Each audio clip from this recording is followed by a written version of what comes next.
antusias dan mau ngeluangin waktunya nih malam ini buat sama-sama kita belajar bareng dan kita bisa dapat insight bareng nih. Tuh.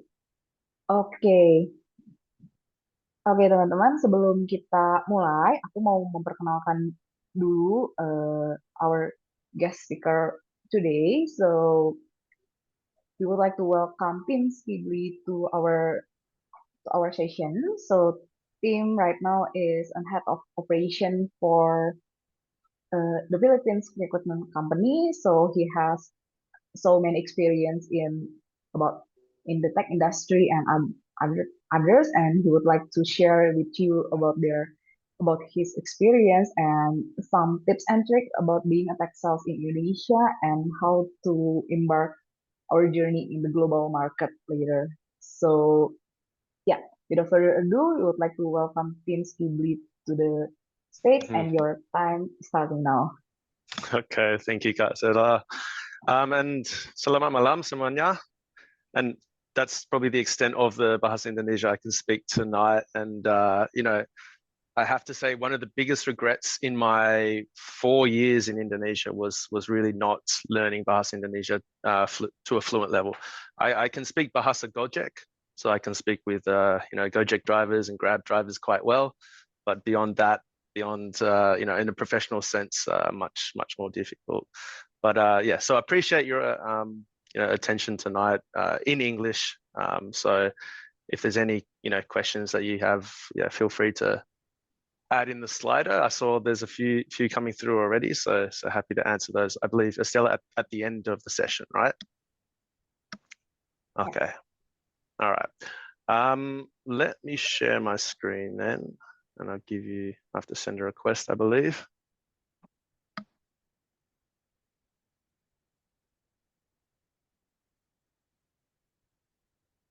Let me know when you can see that on the screen. Okay.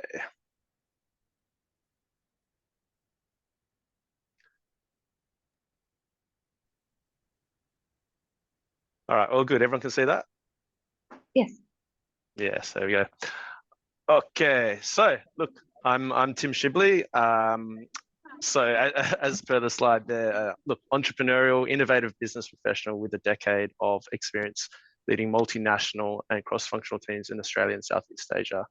So I originally started in Perth, which is where I am now, currently calling you from.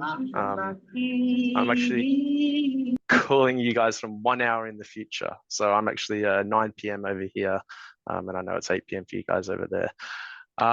Started in Perth in a tech role, so marketing analyst for Crazy Domains. That was a domain and web hosting business, similar to, I guess, Niagara Hoster, or who else are there? Exabytes. I don't know if anyone here works for some of those web platforms. So we started off at Crazy Domains, the #1 web hosting provider in Australia. I then moved over to Singapore to go to the parent company called Newfold Digital. And at that company, I was the growth and retention manager. So again, in tech, in a role, I would say more from a marketing perspective. And then I got the opportunity to move to Jakarta to join you all over there in Indonesia as general manager for SiteBeat. SiteBeat itself, again, tech. It was a web hosting website builder provider. And we actually have 1 or 2 individuals in this call right now that used to work with me at SiteBeat. And now I'm, of course, back in Perth, but traveling between Perth and Manila in the Philippines as head of operations for the Philippines recruitment company.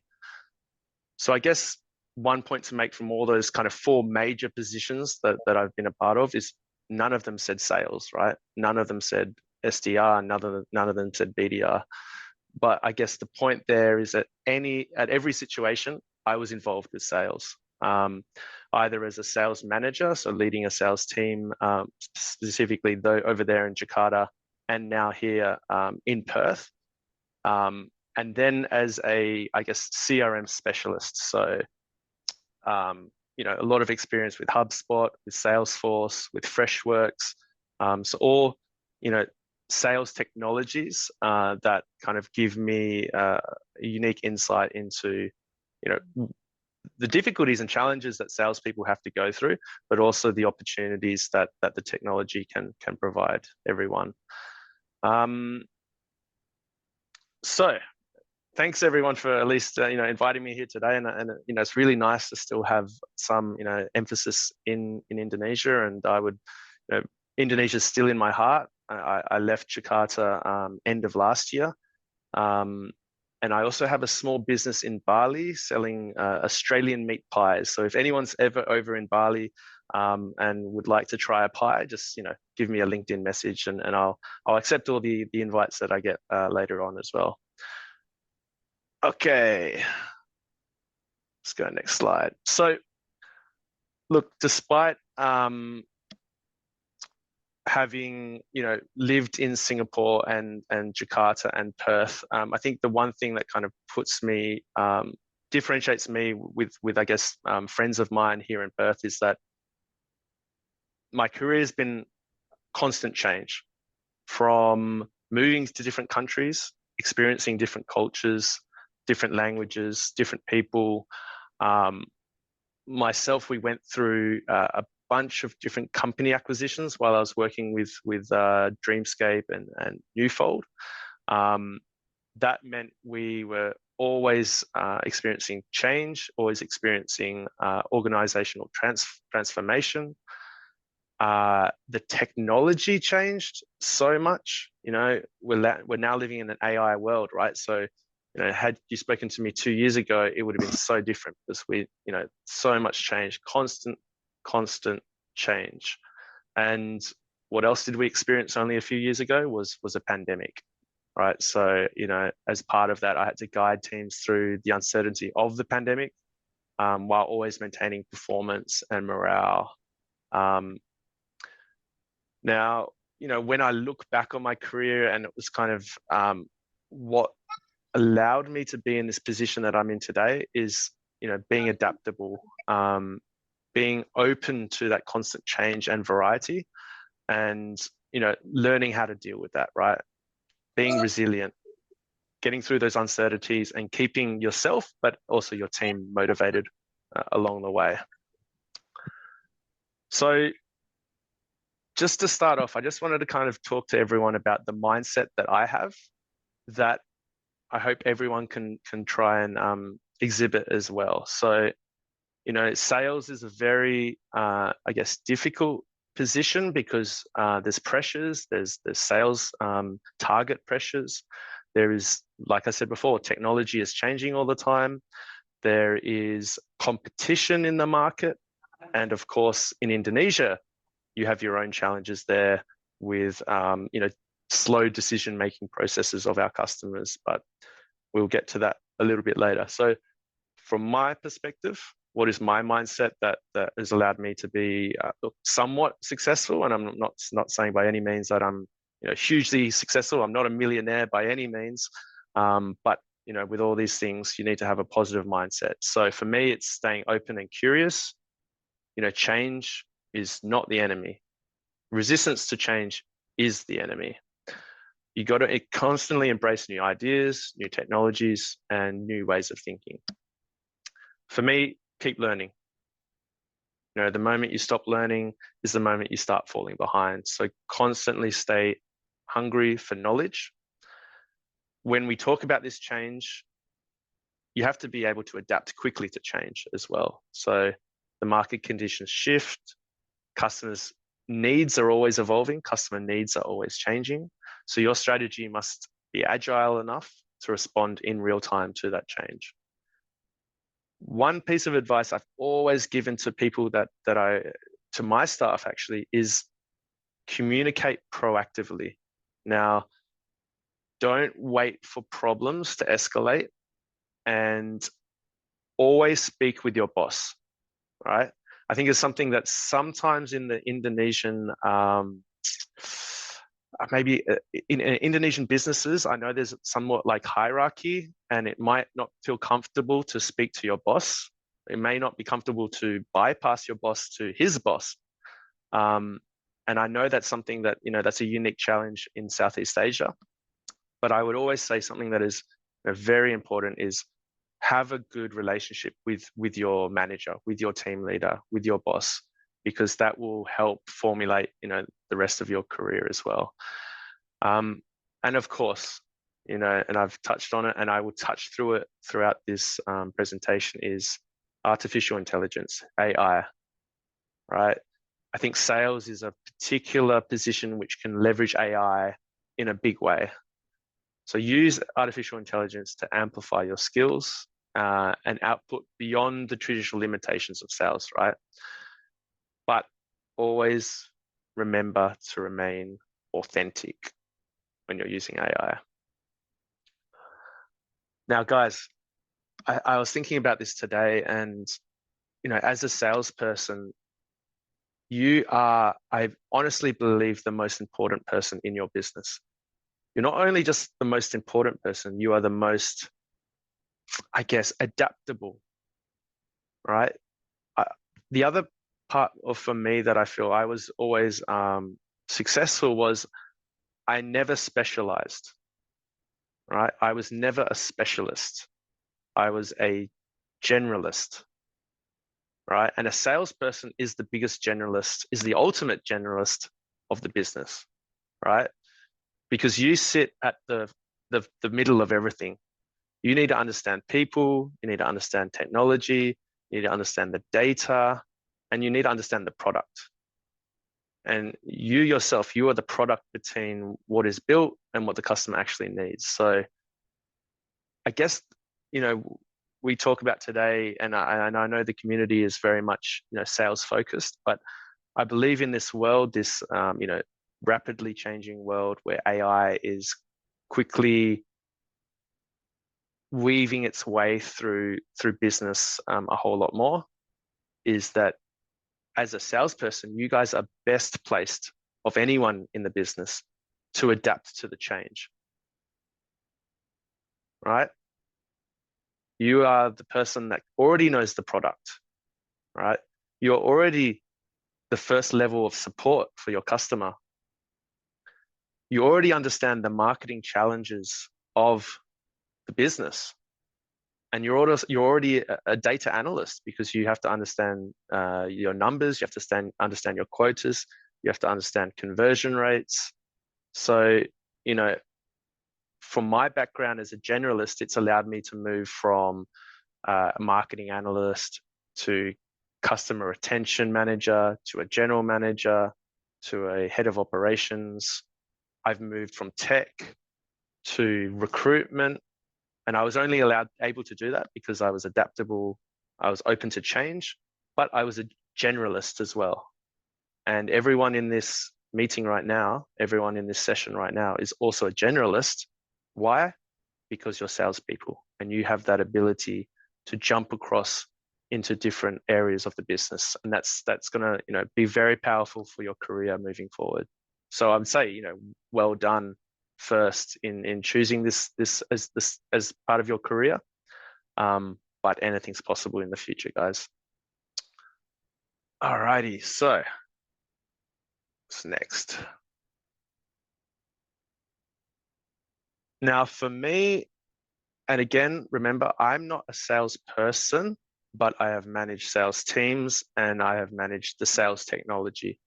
Right. So for me, these are the kind of the essential skills for success as a tech person, as a tech salesperson. For me, consultative selling, right? You have to really empathize with your customer, right? You always have to listen to your customer. Customers don't need another person just talking at them, pitching to them, just talking. What they need is someone who genuinely understands their pain, right? And that you are the one to solve for their issues. I had an example yesterday. I was listening to a call from one of my sales team, and she just let this guy talk. She just let the customer talk. The customer talked for 5-6 minutes, and she just said, "Yes, I hear you. I understand. Yes." And then once he'd finished talking, she came around and provided the solution. And it wasn't the solution like the standard solution, it was a solution that was very specific to his pain points, right? So for me, consultative selling, listen more, talk less, right? Especially, and I've seen some of those questions on the Slido, is how to speak to Australians. And I would also say, look, Australians don't really like being sold to. I would say Americans are much more understanding of being sold. It's more in their culture, but Australians really don't like it. But they like to be listened to. So if you can kind of weave into your conversation, into your sales conversation, questions and get them to open up and ask open-ended questions, I feel that will be much more beneficial than pitching, right? I mean, and just on that point, okay, cross-cultural communication. You know, in Southeast Asia, you have a diverse market and you have an ability to relate, I would say, better than most cultures, right? So adapt your communication style as well. So, you know, sometimes you have to match the energy of your customer. And that really allows you to familiarize yourself much more with your customer, get them to familiarize themselves with you, and you have a much better call or meeting with your customer. Look, guys, you have to, and I'm sure you do, but you need to know your product back to front, right? Like I said before, you are the '1 customer service of the business, right? Because they will come to you if they have an issue or a problem or a question first. So really, you must understand your product and be confident in and have that deep product knowledge. Look, another essential skill for tech sales is, of course, AI leadership. So be at the forefront of practical AI usage. Sales professionals who master AI usage will outperform those who don't by orders of magnitude. So one example there is in my current company, we were 6 months ago sending 20 emails per day, right? 20 emails. We were manually going on like Job Street, I guess the equivalent of Job Street over there, and finding leads through Job Street, but very manual. Copy, paste, copy, paste, copy, paste. We have now leveraged AI. We've now leveraged a scraper tool that pulls all that data automatically. It automatically prospects those companies. It automatically finds the decision makers of those companies. It automatically finds the contact details of those companies. It then automatically customizes the messaging, the email outreach to those prospects. And then we will just review that and send. So now we're sending 1,500 emails per day. And remember, they're cold emails, right? And it's on a sequence, and we're using HubSpot for this, so that I think over 21 days, we send 3 messages, right? So that's the example right there of as tech sales, right? You guys need to really master AI, but make sure you remain authentic and do that by personalizing, making sure those email messages are personalized. And of course, look, sales, you have to be resilient and consistent. Sales is a number game, and who gets rejected more than anyone in business? It's the sales guys, right? So you have to be resilient. The professionals who win are those who maintain consistency throughout the inevitable ups and downs. And look, I kind of mentioned it before, that the most powerful sales tool, I mean, I've said all these things, but the most powerful sales tool is still empathy. Listen to your customer, listen to their pain points. And because we're utilizing AI now, we have more time to do those things.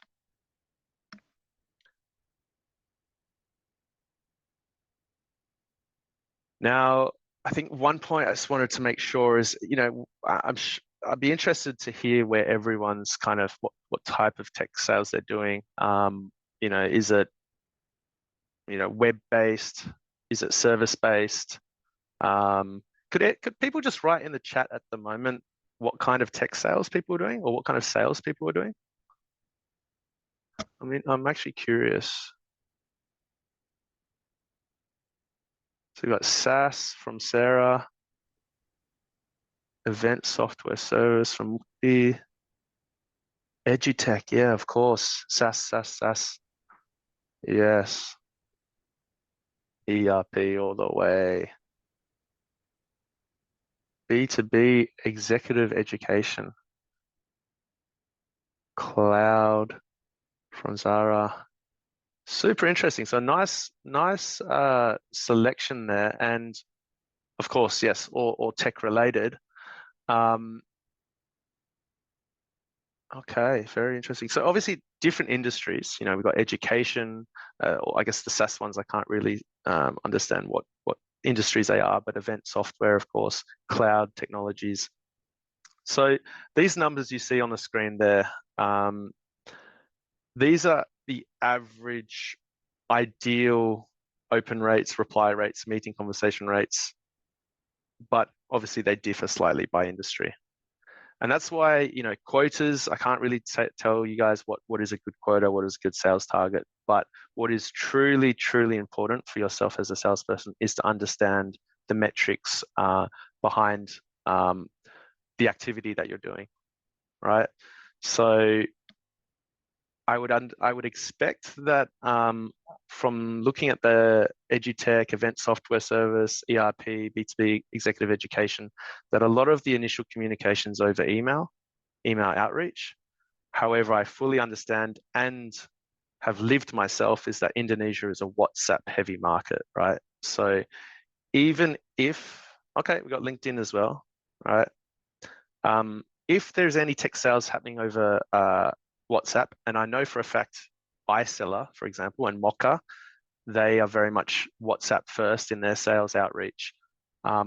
It's still important that the same type of metrics are recorded, right? So that we can compare and we can test and we can A/B test as well, to see what is actually working, right? Is the subject line of your, yeah, Abdul, very true. Email is the worst in Indonesia. Absolutely. And I think, Mukti, I see you smiling. We experienced that ourselves with SiteBeat. No one opens their emails in Indonesia. Yeah. Which is difficult as well, because in my current role in recruitment, I actually have two customer audiences. I have Australian construction business owners, like blue collar, right? The ones that we want to sell to. But the Filipino candidates that we are bringing into the country are also our customer. And it's so difficult to get them to open their email because they also don't open email. Everyone has an email. Everyone has an email address, but I guess a lot of spam, a lot of just promotions, and then, we may offer someone a job and they don't see their email. So it's, yeah. Interestingly, the Filipinos, they're on Facebook Messenger. They're not on WhatsApp. So it's a different way there as well in how we have to outreach to our candidates. And I guess one thing here with what you see on the screen as well is this is obviously very global orientated statistics, but make sure the same ideas apply. Understand what is your open rate, for example, of WhatsApp. Understand, how quickly someone replies, if they reply at all, and then change the messaging. Test the messaging, change the LinkedIn outreach messaging, and constantly experiment to improve, 1, your open rates, 2, your reply rates, 3, the meeting conversions, right? And I think that the last point there is, and I guess this is my next question, is what CRM are people using? If you could just answer in the question in the chat. Now, I'm very much living in a HubSpot world at the moment. I was previously using Freshworks. We've got Zoho there from Kevin. What are some other CRMs? And feel free to say spreadsheets, right? I think spreadsheets are, the tried and tested CRM.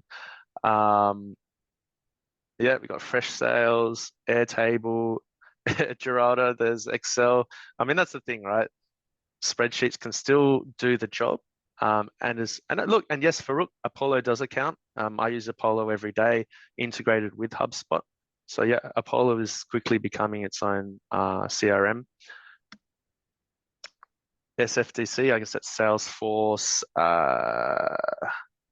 It's not better than, yeah, HubSpot is still number one. Yeah, okay. Yeah. Contact out, yeah, and that's it. And in reality, look, HubSpot, Salesforce, they are the industry leaders, but they are not very well priced for the Indonesian market. And that does make that's the separate challenge that the Indonesia has, is everything's very kind of US priced. So that does make it difficult. Point being, and I'm glad that everyone has many different platforms that they use for a CRM, be it a spreadsheet, be it a paid subscription. The most important thing is you need to use it all the time, right? Really understand the CRM, take advantage of its functionalities, allow it to be your second brain. The way I kind of, and I didn't put it before as to one of the things that I find success in, is that your brains should be used for processing and answering questions and solving people's problems, but try not to use it too much to remember things. Use technology to remember things. Use a CRM to put all your thoughts on there, to record the calls, to provide updates on the deal, to provide updates on a customer's pain points, right? I'm an Android guy. I've got Gemini installed on my phone. I'm always asking it to remember things, right? So then I don't have to remember it, so that my brain power can go into, like I said, finding solutions for people. So, I say 100% CRM utilization, but, on that as well, use the technology to your advantage wherever you can. Okay, yeah, and look, some practical examples around AI, and seeing from some of the messages, arguably some of you guys are bigger experts than I with AI in tech. So what we use it, and I kind of mentioned it before, we're using it to scale our outreach. But while we scale our sales outreach, we are not. We are also remaining authentic, right? We need to make sure that the messages are highly personalized and they look real. So it looks like someone's actually written the message. So it doesn't look like AI has written the message. So that's why it's so important that you have personalized outreach. Use AI to tailor emails, messages for each prospect, leveraging data such as industry, job title, understanding the buyer intent to make sure that every interaction is relevant. This is something that I know some CRMs do, lead prioritization. So be it either AI or just the existing functionality of your CRM, make sure that you have lead scoring turned on so that you know what to prioritize in your day. Conversational insights. Now, this is very new, and I know not every CRM does this, but we now record all our calls. The AI transcribes those calls, and we prompt the transcriptions or the transcripts, so we can understand how well our sales team is doing, but the sales team themselves can understand how well they're doing. Did they say the right thing on the phone? Could they have said this? Could they have said that? So using AI in that regard. And then, of course, and I'm sure everyone's doing this, just general sales content generation using ChatGPT, using Gemini, using DeepSeek. But as I mentioned before, and I'll mention it again, we have to be aware of AI slop. We have to be aware that people are quickly becoming blind to AI marketing. So we have to make sure that we remain authentic. AI can significantly enhance productivity, but we must never replace the genuine human connection. True success comes from combining automation with empathy, curiosity, and credibility. So remember, always personalize beyond what the tools suggest and communicate as if you are speaking to a real person. Okay, that is all I have for the AI sales. Estella, did you want to ask me some questions, or I can jump onto specifically Indonesia, perhaps? Maybe I'll do that, actually. Let me jump onto Indonesia. So that's what I'm going to kind of touch on now, is where I've seen Indonesian salespeople have the strengths and potential gaps that they need to fill. And we can have a discussion after on this as well. So for me, Indonesians, they have their biggest strength is the high interpersonal warmth that you guys have. So you're exceptional relationship builders. I notice every time I'm in Jakarta, and I will go onto the street and I see the Gojek driver speaks to the security guard as if they're long lost friends. Like it's incredible that warmth and relationship building that you guys have, that if you've never met the person, you're already connected. So use that strength to your advantage when you're on the phone or when you're having a meeting with your customer. This community-driven approach that fosters the long-term client loyalty, that's a huge strength of yours. And the natural adaptability and resilience in challenging situations, I think that's very much an Indonesian trait as well. Now, of course, with the strengths come, I guess some of the gaps that some Indonesian tech sales struggle with. Obviously, I guess an under leverage of digital sales tools compared to global teams. And why is that? I touched on it before. A lot of these platforms are not priced for the Indonesian market. So it makes it a lot more difficult for your companies to afford the subscriptions. Look, sometimes there's a less structured approach in reporting and data analysis. And I think sometimes Indonesians are a little bit quick to accept customer objections without pushing back constructively. And of course, Indonesia has its unique challenges, right? There is, and I've experienced this myself, there is a slower decision-making speed of businesses. If you're doing sales in Indonesia to Indonesian businesses, there's a lot of bureaucracy, many approval steps that you need to go through. So it requires patience, it requires a strategic follow-up. I guess the other obvious thing in Indonesia is there's very much a face-to-face interaction. A lot of people would like to meet the person before they will shake their hand, right? And that's quite unique to Southeast Asia. And then, well, WhatsApp, we touched on it before. WhatsApp dominates over email over in Indonesia. So the sales technologies are often not optimized for the Indonesian communication preferences. But I am seeing it more. I did see HubSpot recently integrated better with WhatsApp. And I think the other CRMs are slowly catching up as well. And of course, you have your local subscription. I noticed no one mentioned Contact as a CRM, Qontak. That's an Indonesian CRM, of course. And you have, Farooq, very true. You sometimes have to entertain the prospect. I think I've been caught a couple times having to buy red wine for a customer, and then they disappeared after that meeting. Right. So yes, golf, lunch, yeah, absolutely. Karaoke. It's a lot different, right? And just to kind of touch on how different that is to my circumstance right now. I'm selling recruitment services, right? The cost of our platform or the cost of our product is 21,000 Australian dollars, right? That's 200 juta, yeah, per sale.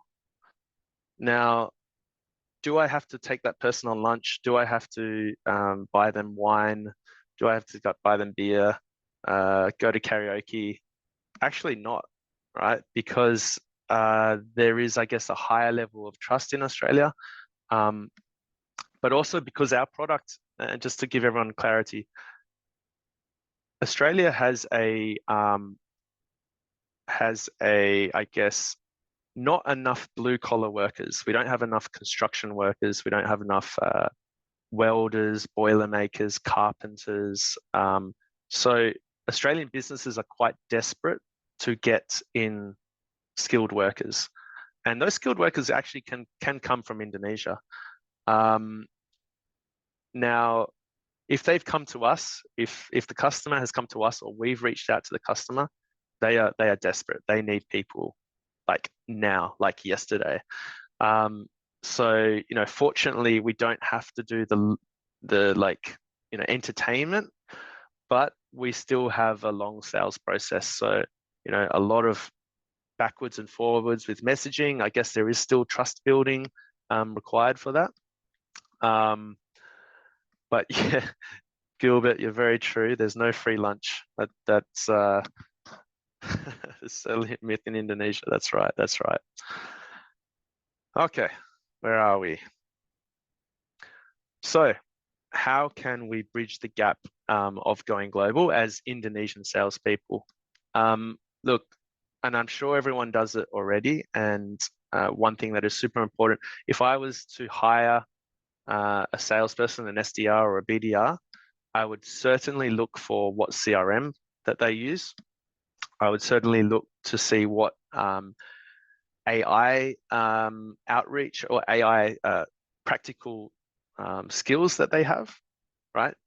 And when I say practical skills, I don't mean they just do one prompt, copy and paste the answer from ChatGPT. I mean, like, how have you used it for your prospecting efforts? How have you used it to personalize the outreach? And I guess like on that as well, I would look for certification. Have you completed your HubSpot Academy courses? Have you done your Salesforce? I think it's called Trailblazers. I've forgotten what the certificate there is called, but what have you got in your arsenal to set you apart from others, right? Objection handling mastery, right? I think if I was again to hire someone, I would be very much looking for the way that they could handle objections. Like I said before, one of the, I guess, things I saw in Indonesia is you can actually say no to a salesperson and they will accept it quite easily. So objection handling is super important. And do role plays. I mean, you have this community. I don't know if you do role playing, sales role playing as well, but that's super important. Just keep practicing, keep practicing. The difficulty we have in our business, like I said, we're selling something for 21,000 Australian dollars. But the same goes for if you're selling a product that's 200,000 rupiah, right? You need to clearly communicate the return on investment to the customer. Provide success stories, provide, I guess, relevant success stories that are going to help them make a quicker decision. Again, on the practicing of objections, you have to practice and try and practice as much as possible with global clients, or if you have friends overseas, get on the phone, talk to them in English as much as possible. And that way you can really, improve your confidence when you are on the phone with Australians or foreigners from any other country. Sarah, yeah, I like that comment. So sometimes it's, at least if the customer says no, you know where you stand, right? Rather than, and I've experienced this in Indonesia as well, where the customer tells you what you want to hear, right? They're too afraid to let you down. So they will just say, yes, yes, mungkin, yep, noted. And then they disappear, right? They ghost, they run away. So sometimes no is a nicer answer than, just the ghosting. But I think before you get to a no, and this is why you should never ask closed questions, ask open-ended questions that really gets them to open up on their pain points, right? And use pain points against them. I think this is something we start to do in our company, is that clients who are very open with their pain, but are not open to closing the sale, well, we use the pain points against them. We kind of note, we say, well, didn't you say that if you didn't hire extra staff that your productivity would decrease by 20%? Well, it's, I think you should probably look at solving for that issue as soon as possible. And so at no point have I asked them, would you like our service? Yes or no? So yeah, of course, listen, empathize, and ask questions, right? And that's kind of my advice there, is adopt a global mindset, but never lose the empathy and critical thinking that makes all of you unique. Oh, we have a success story. And that was part of my notes, that I had to highlight a success story. And this guy is sitting in the room right now, and that's Mukti Ali. Maybe you should turn your audio on so we can have a little bit of a conversation, Ali. Are you there? So I can see you smiling. You have to find the mute. There you are, mate. Thank you so much, boss, for the time. Yeah, but I actually have no idea how to answer, because it's so sudden. It's not even on the brief, Oh, okay. Well, basically the brief for me was, who is a Indonesian salesperson that used to have Indonesian customers who now has to deal with international customers, right? Now, and maybe I need to interview you, right? But from my point of view, it was, and what is the context for everyone? Ali was selling website builder services to Indonesian UMKM. Then he is now selling, I guess, enterprise level event management software to mostly Americans, right? So, that's such a different audience in who you reached out to. And I would like to think that some of the things you learned from me or learned from your time at SiteBeat is being, utilized now. But what kind of set you apart, other than that skill, was, your discipline, curiosity, and, willingness to try new things, right? So, that's the kind of mindset that makes global talent. Am I right, Ali? Is there, anything you would any suggestions, any kind of recommendations you would give in how you speak to an American customer versus an Indonesian customer? Yeah, thank you so much, boss. I think I agree with you.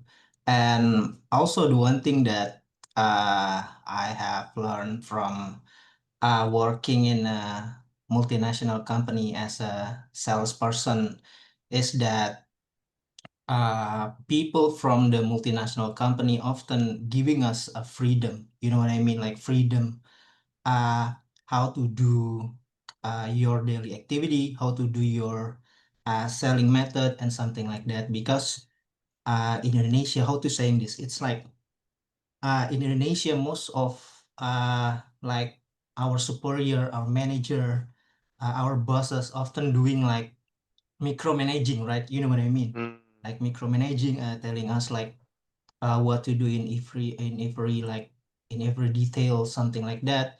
But when I'm working in a multinational company, when I'm working with you, is that people are tend to giving us more freedom, like doing our job, doing our daily activity.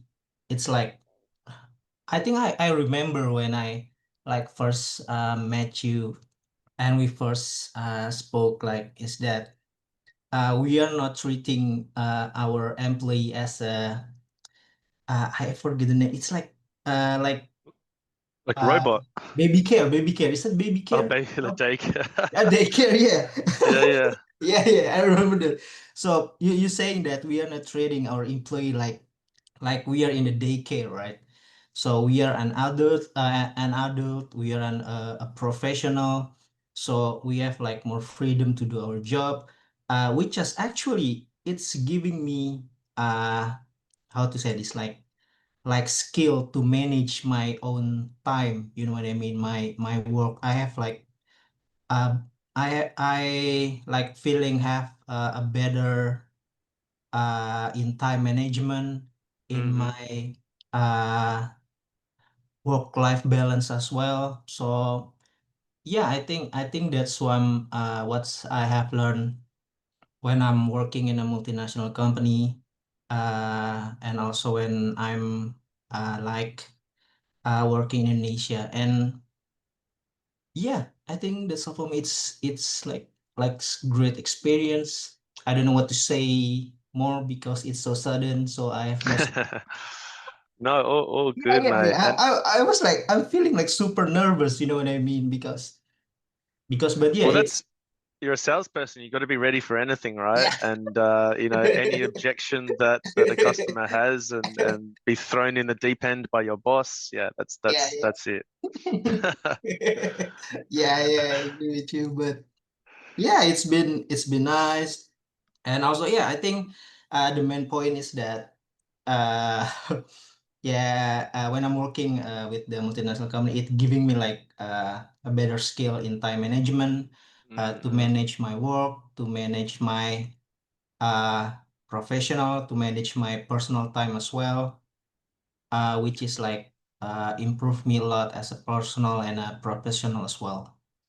So Yeah, thank you so look, much. and that's so true, Ali. Yeah. And I would say, look, my team is currently Filipino, but there's some very strong similarities with Indonesia, and that's also around like, I would say my staff before I came were very happy to just follow the process exactly, right, and never change from the process.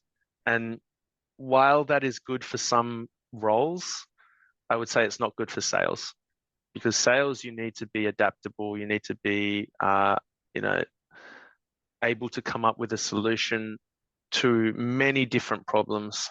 And sometimes there's not a process for every single problem. It's not a process for every single situation. So you need to be adaptable, have that freedom. And things like, it's kind of the point I made at the very start. And the thing that I've kind of experienced in my career is there's so much change happening in this world, right? And I think the world is only getting faster. Technology is getting faster, and our customers' needs and desires and problems are changing as well. So we have to be adaptable, and there's no process that a boss can give you that is going to work in every situation. So I guess if that's kind of the parting piece of wisdom that kind of Ali mentions, and me myself, is embrace the freedom, and continue to be curious, continue to be open to change, adaptable, resilient, because I think Indonesian salespeople are already very adaptable and very resilient. And I think we've kind of touched on it as well, as salespeople are generalists. All right, meaning you guys can do anything in the business. If sales isn't really for you long term, well, you already have the base level understanding of the product. You have the base level understanding of your customer. You have the base level understanding of the data, right? And you have I think you guys are very well placed for your career. So I would say well done to everyone in choosing sales as kind of your profession for the moment. But there's certainly so much you guys can all do in the future as well. So that's kind of wrapping up my slides. Perhaps there was question time, was it?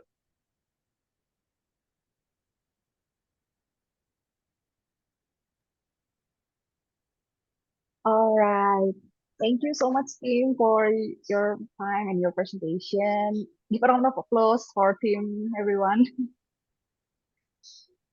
and give your best reaction for Tim. Thank you so much for your Whoa, sharing. so many emojis. I like that. Yeah. Yeah, thank you so much, Tim, for your presentation. It's so amazing, and yeah, we got so many insights from you. as Indonesian talent and hope we can apply them in our daily job and in our daily activity later. So because we don't have much time, so we're Yeah, gonna move sorry to for going a bit too long. Yeah. yeah, it is it's okay for you. We want to extend to the next session. So we would like to jump into the Q&A session. I would like to share my screen. So Tim, as you can see in the screen, there are so many questions that our Mhm. audience are. So maybe we would like to pick some of them to be discussed by us tonight. As you can see, there's 25 questions. All right, I guess we go democracy, right? So those that have the most likes, and we can start from the top then. So Yeah. So everyone, if you want, you can go to the slide and like the comments, like the question that you would like us to be discussed the most. So and then also there are some audience that would like to ask you in person, maybe after this. yeah, please. Yeah, absolutely. All right. So after we go to the slide, I think I will let some of some of you who can directly ask questions to the team. So okay, maybe we can start now. I will start with the first question at the top. So I think it represents most of the question from us. So based on your experience, how do you deal with overseas market? And or maybe you can just share what's the difference between the Indonesian market or with the global or in Australia as well. Because I saw that there are so many questions about Australian market. They would like to know Mm-mm. the difference of it. Yeah, let's do that then. Let's touch on kind of how the Australian market differs to, yeah, I guess Indonesians or even Americans for that matter. Um, Now, I think the comments that my Filipino staff always say is Australians are the nicest people that they speak to on the phone. Um, Australians certainly are, friendly, and they have a little bit more time to give to someone. But what they probably don't like, which I kind of mentioned before, is they don't like actively being sold to. Um, So, I was listening to a sales call yesterday from one of my sales girls, and unfortunately she picked up the phone and did not give the customer a chance to speak. Right. So she just said, "Hello, I'm Chi from TPRC.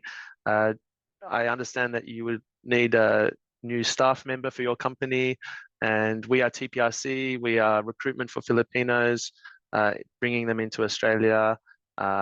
We have a 2-year guarantee. We have a lifetime relations program. And would you be interested in having a meeting?"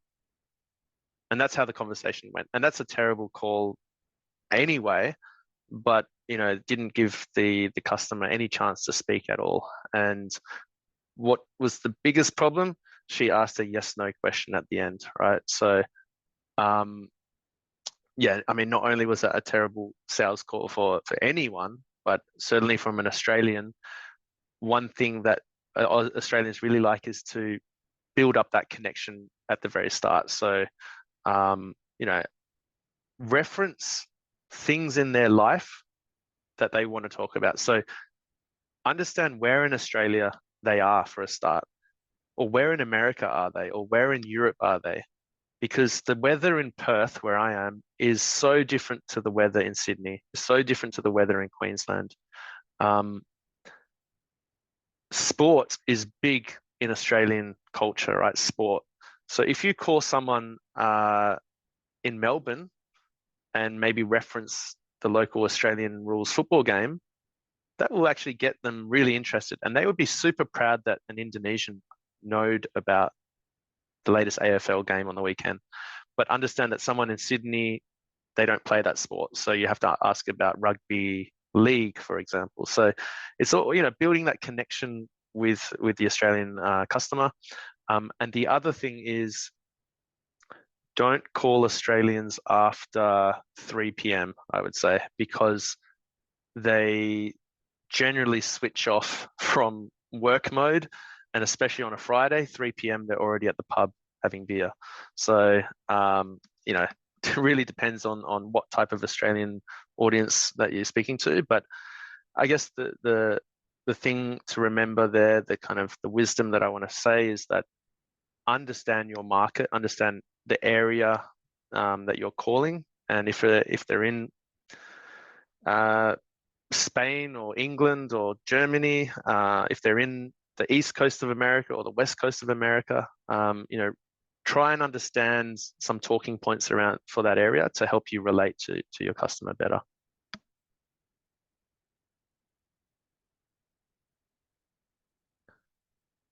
What's the next question?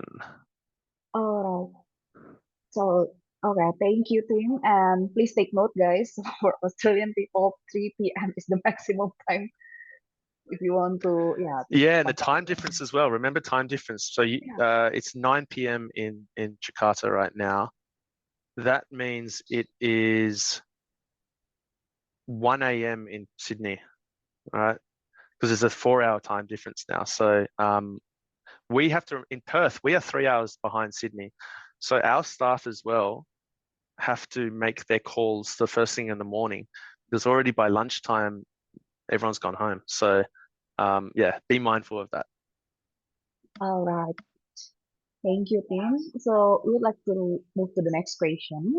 It is in the top now. So I think this question is represent also most of us, because we are not in the country with the English as the first language. So I think most of us have some barriers in English. So for this question, do you think that Indonesian needs to master speaking English, or any English language to become visible in global market?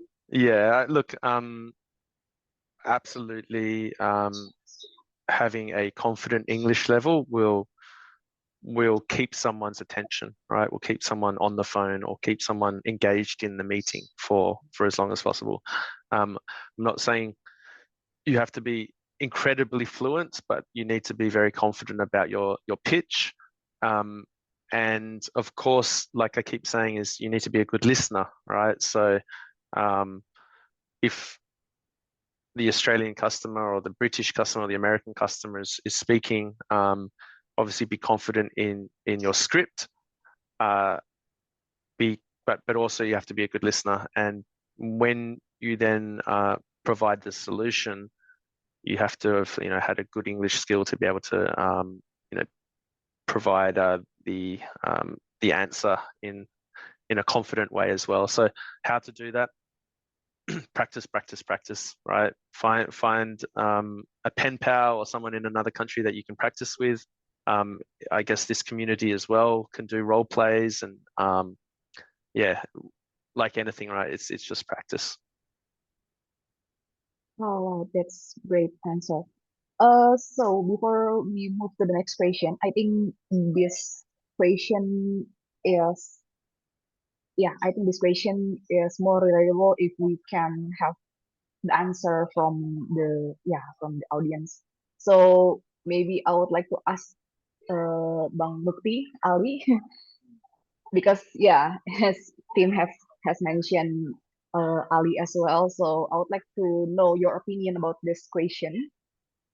As an Indonesian person, do we need to master English to become the global tech talent, or if you have any opinion, please share it with us. Thank you so much, Stella. So permission to speak in bahasa. Jadi kalau misalnya boleh bantu Kita. jawab, iya, sebenarnya apa ya? Kalau misalnya kita kerja di company luar gitu, multinational company, itu tuh nggak harus yang kayak grammarnya tuh nggak harus yang kayak bagus-bagus banget. Jadi yang penting tuh mereka ngerti, kita ngerti, mereka tuh udah apa ya? Udah oke. Jadi kita jangan sampai minder dulu. Kita nggak perlu sampai bisa yang ngomong kayak accent-accent English British di film-film Harry Potter. Yang penting tuh ya kita ngomong dulu aja karena kita akan bisa karena tuh terbiasa gitu kan. Jadi buat teman-teman yang ngerasa kalau Inggrisnya kurang bagus atau gramarnya nggak kayak di film-film Harry Potter itu udah nggak perlu khawatir karena kan ya itu tadi yang saya mention sebelumnya mereka nggak terlalu mempermasalahkan grammar. Yang penting kalian ngerti, mereka ngerti itu udah lebih dari cukup sih. Oke, mantap. Thank you, Bang Lutfi, untuk jawabannya. Oke, since we have just small time, maybe I would like to jump into one more question from Saidu. So back again to Tim.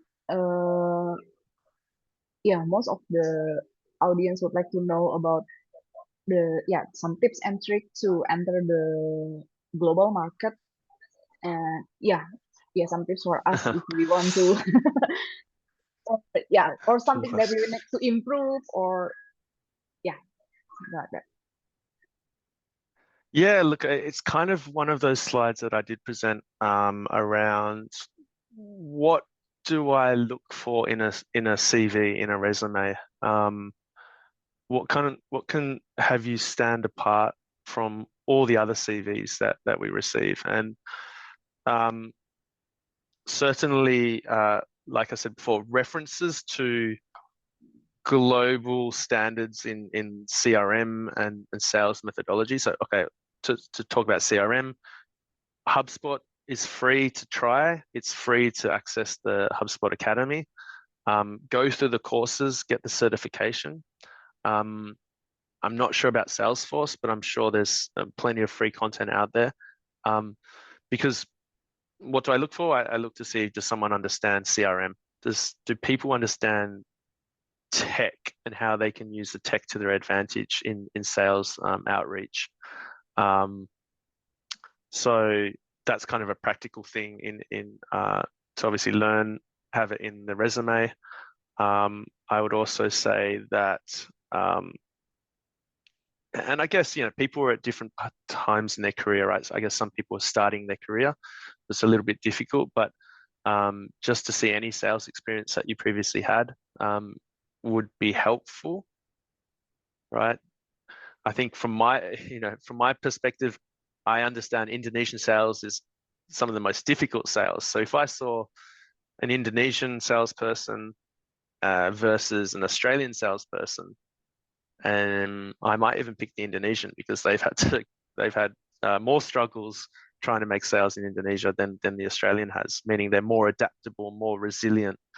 So yeah, look, learn as much as possible. When you do have both your CV and when you're having your first meeting, first interview with a prospective employer, mention AI and practical ways in which you've used AI or which you could use AI.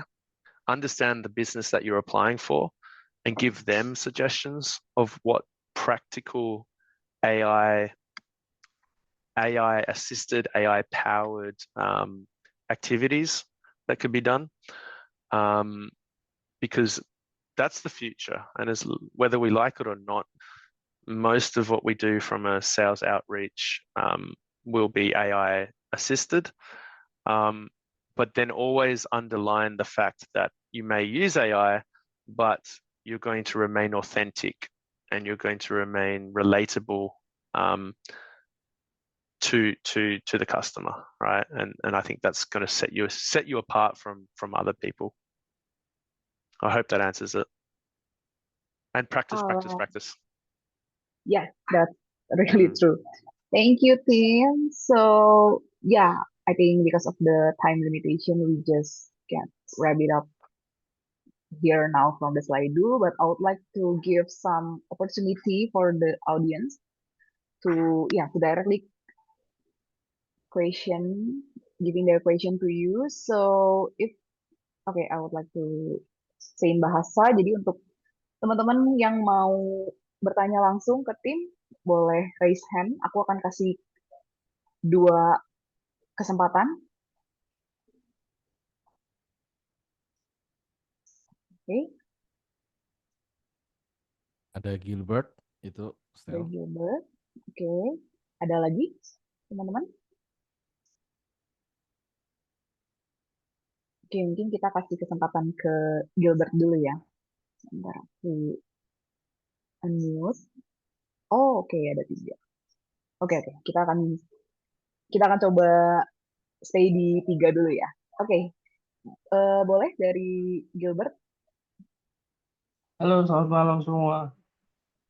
First, Malam. I would like to say sorry because I cannot use the background because I have problem with my phone. Maybe I just continue to my question. My question is, Tim, I know you have experience in Indonesian market and you already mentioned that we have a problem with hierarchy when we have to communicate to so many people just to get one close sales. So my question is, how do you can you give us advice how to knock the right door, because sometimes we knock a wrong door, so we have to get to know another person to just close the deals. I think you understand what I mean, because sometimes we have problem when I already said before in the chat that in Indonesia freelance is a myth, because sometimes you ask a wrong person to the lunch or you entertain them, and actually they are not the decision maker. So can you help us identify who is the decision maker and how to get know to the decision maker person? That's my question. Thank you. You left the most difficult question to the very end, right? My gosh. And like I lived in Indonesia for 5 years, 4 years in Jakarta, 1 year in Bali, and the answer to that question still eludes me. How to get to the actual decision maker?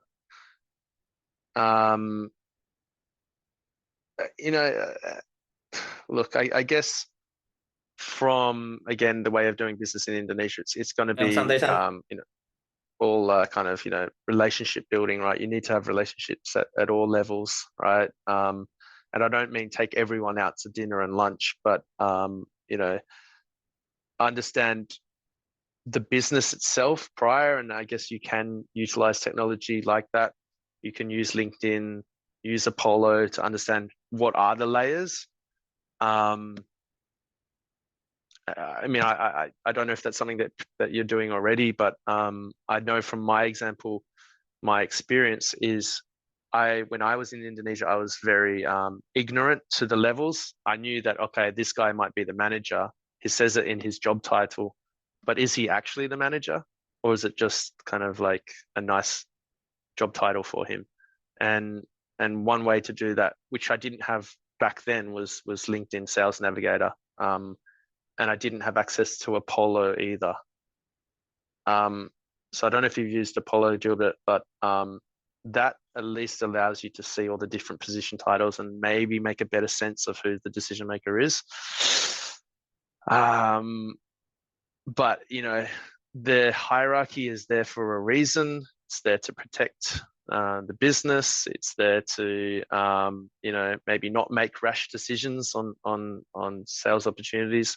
So I think just I'm sorry I can't give you an absolute answer, but I would say use technology as much as possible to identify who the decision makers are.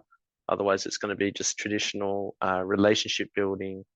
Yeah. And may I ask you, but what's the product that you sell? For now, I'm selling education technology. So basically, we have some system that will help university or campus to basically like CRM, but it's specifically for university. Can I ask a follow-up question? Yeah, sure. I know it's a feeling to us the previous question. Sometimes we have found some problems, especially in Indonesia, when we already convince one person, and then we need to convince the boss of that person.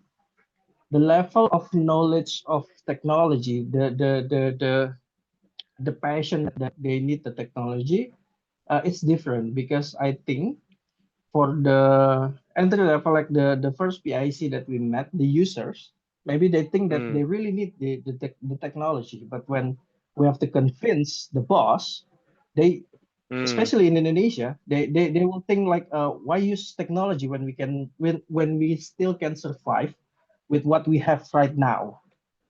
Can you give us advice how to convince people like that? Yeah, and look, that's a really good point as well. Is you know, the older generation are just hesitant or reticent to using technology, or you know, upgrading their accounting software to a subscription SaaS platform, or upgrading their HR to SaaS, or upgrading their education platform to SaaS. Look, that's, I guess, all in the proposal that you put together. You know, really highlighting the benefits of the technology. And I know initially, you know, the entry level guy or the first PIC, he understands it, he gets it. But sometimes you have to help him manage upwards, right? Everyone's good at managing downwards. What's more difficult is managing upwards. So how can you help him manage upwards to his boss? And of course, yes, it's in the proposal, making sure the solution is very clear and personalized to that company. I think one thing that does work is if that proposal also mentions what is the competitor doing, or what is both the competitor in the market and also the equivalent company in another market. What are they doing, and how have they used technology to benefit? And you know, be it they've saved money, they've been more efficient, they've been able to get more customers with the technology that you're trying to sell, they've got a better value product thanks to what you're trying to sell. You know, really play on the FOMO, fear of missing out. I think that's one thing the older generation will understand, is if they continue to be against the evolving technologies, that they will quickly become superseded by other companies. So sometimes you just really have to highlight what are the competitors doing, and what is the opportunity cost of not upgrading to the next new technology. But yeah, managing upwards, yeah, do it. And I see you written that there. That's something, and I kind of touched on it earlier. And you know, not only managing upwards in terms of your client and their boss, but also your own boss, right? So that's kind of what I've always said in my career, is I've had a good working relationship with my superior, with my manager, so that you know, I can, you know, further my career, and also make them look good, right? So it's kind of a balancing act of you know, making sure that it doesn't look like you're going to supersede them, but actually you're going to help their career as well. And you know, it's all part of the dark arts of relationship building. But mate, Gilbert, thank you, very, very good question. That hopefully that helped. All right, thank you, Tim. So I'd like to move on to the next person. So Mas Abdul. Okay, thank you, Stella. Okay, so Tim, thank you so much for your presentation and your answer. It's very great insight tonight. So my question is, what is your strategy to open to the new market, especially for a product that's been a lot in the market? Was that especially a product that's that there's already a lot in the market, or? Yeah, such an outsourcing, headhunting, you know. How we So sorry, compete. just competing with a lot of competition, right? Yes, but you are a brand new company. Ah, okay. And can I ask what is the product in your situation? Currently we're selling like services recruitment, like same as like you, but it's for local only. Okay, so like BPO but local. Yeah, MPO, not BPO, manpower Ah, outsourcing. okay. Yes. And you would maybe look to move into a new market? Yeah, of course. Yeah, look, this is, I guess, another one where, the example that I lived myself, and Mugdi Ali would be also maybe aware of this, is we were selling a website builder platform that works in Australia, that worked in Singapore, that worked in the UK and New Zealand, and we tried to bring it to Indonesia. All right. Now, what is the one thing we didn't do correctly is research the market well enough and truly understand the customer needs, the customer requirements, right? So of course, what is the first thing I realized when I moved to Jakarta is, does UMKM actually need website? If they're just, small mother and father shop, what do they use? They use WhatsApp, they use Instagram, they use Becha bank transfer. Like, curious, like, do I need a website? Probably not yet. And what did we not do? We didn't research, right? We did, we did the classic thing of, there's 200 million plus people in Indonesia, and if you get 1% of them, then you're going to be a good business, right? Like, that's the classic thing that every multinational does when they come to Indonesia, right? We were exactly that as well. So I can tell you what not to do, which is, forget to research, forget to really understand your customer. So, sounds like you do have kind of ideas to grow your business into a different market. Understand the pain points of that market. Understand how you can differentiate yourself from your competition. Obviously, maybe costs can be one of those things. I don't know what technology you guys are using to run the business, but yeah, truly understand the audience and differentiate yourselves as much as possible. Tough question though. Thanks though, Mas Abdul. Yeah, thank you so much, Tim. That's great answer, and yeah, really helpful. And I like. if I can sorry, go ahead. continue, Yeah. Sorry. So, uh, how important is CRM?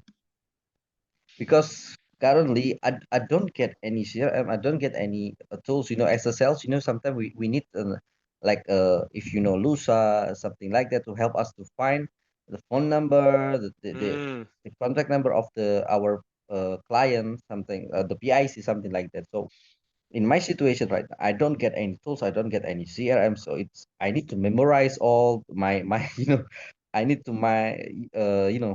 to make my own spreadsheet for my client. Yeah. Something like this is really take a lot of my time. How many prospects do you have potentially? Currently I have maybe for this month 5. Okay, so it's still manageable. I guess I have currently 250,000 companies on my CRM, plus Wow. like 500,000 contacts. So that's why CRM is beneficial in that regard, because it's many rows. I think miss Yeah. I miss for that for the hot clients is 5, but in my prospecting I don't count it because I don't have a CRM. Yeah. I just let it on my LinkedIn, something, my WhatsApp, something like that. And how do you outreach to the prospects? Using I use WhatsApp or using? Yeah, LinkedIn, WhatsApp, email, cold call sometimes. Yeah. Look, there's plenty of free CRMs, and I know someone mentioned Zoho before. Even HubSpot is free to a point. and you can use it just for yourself, and the business doesn't have to use it necessarily. What the limitations are with it is usually around, you can't make calls through the CRM if you don't have a paid plan. I think emails are somewhat limited or might be watermarked with a HubSpot branding on it. I think the meeting scheduler is free, but again would have HubSpot branding on it. So yeah, look, if the company is not providing you anything, then I think feel free to. Well, I would suggest trying one of these platforms, familiarizing yourself. If nothing else, just familiarize yourself with the technologies available to you. And I know finding contact details, that is difficult with a free plan. And I don't know if Apollo is free. That's what I currently use. Just going on their website now, pricing starts at free for 1,200 credits per year. So I think that is 1,200 emails that you could find, because 1 credit equals 1 email. So that's at least something you could give a go. Great. Thank you so much, Tim, for your answer. It's really helpful. Thanks, Mas Abdul. Have a good evening. Yeah, for you too, Tim, for sure. All right, thank you. So one last question. So to Kareza, yeah, you can unmute. Thank you, Mbak Stella. Hi, Tim. Hello, Reza. How are you doing? I'm very good. How about you? Tired. It's late. It's late, right? Friday night. Friday night doing a webinar with us. Yeah. No place I'd rather be. Okay. I want to thank you for tonight's session. That is very great and a lot of insight for us here in Indonesia. I want to ask you a little bit more technical about pitches, Tim. So I know you have experiences in Australia, in Singapore, and Jakarta, and now in Philippines. So what I want to ask is about which style of pitches that has the best chance to get reply if we outreach our prospect through cold messages such as WhatsApp or LinkedIn DMs. Is it a salesy one, or is it a personal message that you don't even mention your company where you work, or you don't mention your solution to them in the initial contact with them? Which one has the best practice, especially in Jakarta? Well, I think you can answer better for the Indonesian prospects point of view, but I would say from Australia point of view, like trying to outreach to an Australian customer, is that don't be salesy, be friendly, be just, hey, just looking to connect. Be complimentary, right? Everyone loves to hear nice things about what they're doing, right? Maybe they've, so is your customer Indonesian, by the way? Yes, they are Indonesian enterprises. Yeah, Indonesian enterprises. So, like LinkedIn for sure can tell you when they've had a work anniversary or a position title change or whatever. Like, that is an opportunity for you to, congratulate them in a message. Mention the good work which that company is doing. You noticed, basically compliment them at the start to kind of get yourself in there, and then ask them. It's similar to a cold call, I guess. You kind of want to then ask them, are there any pain points that they've had recently that that they need help solving, and then that's kind of how you can start the conversation. I just, for me, and maybe I'm being biased, that's what I want to receive. That's the type of communication I want to receive if I'm going to communicate further with a salesperson.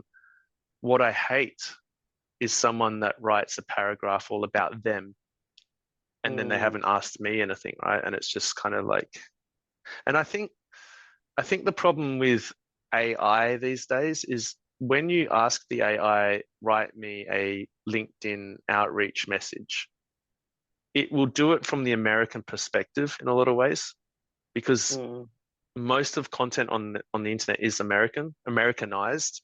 And I think Americans are much more open to being sold to. They're much more open to it. So sometimes when you ask the prompt, write me the perfect LinkedIn outreach message for my product, it will do it in an American style. And it doesn't really, solve for an Indonesian consumer or an Indonesian business. So I guess with your AI prompt, when you are creating those outreach messages, is maybe, make sure the audience is well established. But yeah, as an overall point, don't be too salesy, I would say. Do you think position or age has make a difference factor to the pitches? You mean your age? I mean, if we approach someone with 50 plus year or Yep. something like that, Oh, is age yeah. matter? Well, yeah, in the way that the tone that you have, the writing style, for sure. I think you have to always, this goes with everything. And it was one of the points I made before, is you have to, the word mimic your customer. Like, you have to have the same, same as them, same energy as them. Obviously there's formalities in Indonesia with the way that you write the language. So try and mimic them as much as possible. And the other thing, when we talk about LinkedIn, something that's super powerful that I've only recently learnt is comment as much as possible on other people's posts, as yourself, right? And apparently, like, the impressions that you get from a comment, which is free, is way more than any LinkedIn ads could do. So, be a knowledge leader, be a KOL as much as possible. What are you selling, Reza? Actually, I'm internship in this company. It's a procurement solution to companies. Oh, okay. So you need to find procurement professionals in different companies. Okay. Yeah, I mean, yeah, try that. Give that a go. Commenting on a lot of different things. And then people will see your name. They'll see the company that you work for. Build up a bit of a brand yourself, your own personal brand. I think that's something actually all salespeople should do, is build your own personal brand, because you'll start to build your network. You'll start to be a knowledge leader.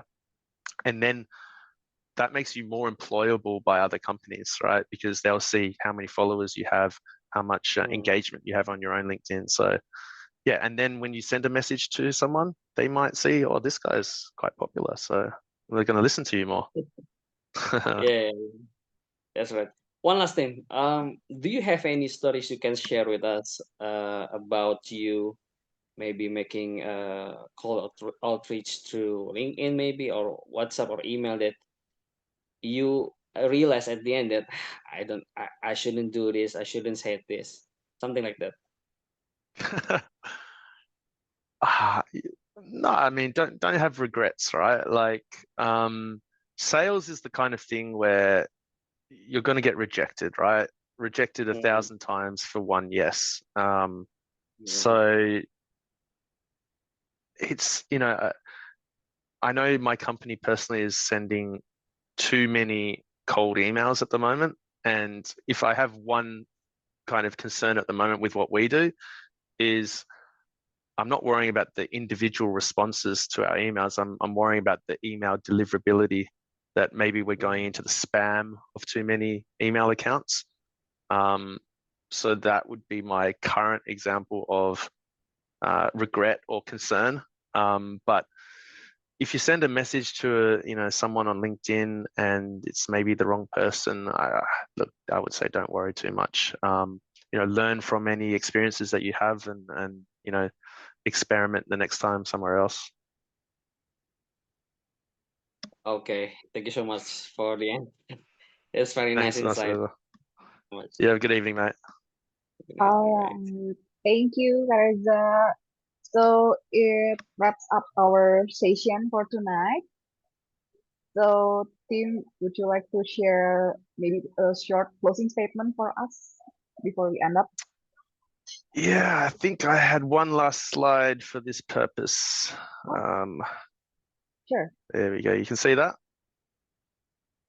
No, coming now. Still loading.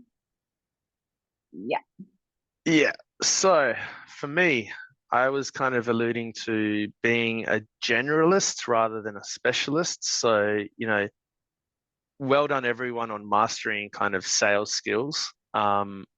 But use your, you know, use that sales position to your advantage because you understand more of the business than many others, right? I'm sure you understand more than the product manager. You understand more than the customer service, more than the marketing team, right? So because you're speaking to the customer, and right, and who understands your product or who needs to understand your product more than anyone is your customer, right? So use your sales to your advantage. So be a generalist rather than a specialist because you guys can then do anything in your career. Empathy, data, adaptability, right? Success today hinges on understanding the needs of your customer and using those data insights to your advantage. I also touched on, you know, being adaptable and flexible and agile. When we talk about AI and technology, you know, make sure that also is alongside the human connection, the empathy, the listening skills that is so important for a salesperson, and finally just their, you know, constant curiosity to learn. You know, at every stage of your career does demand curiosity, and you know, we just touched on maybe the older generation being less curious and not wanting to change. Well, use that to your advantage, right? Because that's, you know, and help make sure that remains in the rest of your career. Keep experimenting, connect with people globally. You know, I've said, you know, and feel free to connect with me. And I've had a bunch of new friends tonight, so I'm glad to see that on LinkedIn. Constantly speak to, you know, try and speak to as many, you know, foreigners as you can to build that confidence, to build that understanding of different cultures, of different people. And at the end of the day, your authenticity, the warmness of Indonesians is going to really set yourself apart from others in this world. So use that to your advantage as well. That's my closing statement. Oh, thank you so much, Tim, for your time tonight. Give an applause, everyone. All right. Thank you to all of you. Thank you. Yeah, thank you, Tim. It's a pleasure to have you here, and hope we can, yeah, see you soon. And please let's connect to Tim, guys, on LinkedIn. So yeah. Yeah, and to answer Gilbert's question and anyone else, yes, feel free to reach out on LinkedIn. Happy to give my feedback or responses or answer some questions. I'll just say now, I will always reply, but it may not be instant, right? Because yeah, busy times. But yeah, and plus I need to go to bed now. So late night, right? Yeah, that's right. All right, thank you. And I would continue in bahasa. So, terima kasih banyak teman-teman yang udah masih setia nih di webinar kita malam ini. Dan mohon maaf juga kalau ada kekurangan juga dari kita. Semoga teman-teman juga bisa dapat insight yang banyak nih tentang tech sales, gimana teman-teman bisa unggul sebagai seorang tech sales di Indonesia dan pastinya bisa go internasional juga nantinya. Dan oh ya, seperti yang aku juga sempat info juga dan Mas Gia juga sempat info di chat, teman-teman boleh banget nih untuk share insight dan pengalaman teman-teman nih selama ikut webinar hari ini, boleh share pesan-pesannya atau apa sih yang teman-teman dapetin selama di sesi malam hari ini di LinkedIn. Teman-teman boleh tag tim, boleh tag Mas Geraldo juga. Nanti buat teman-teman yang udah share, nanti akan dikasih ebook gratis dari Mas G.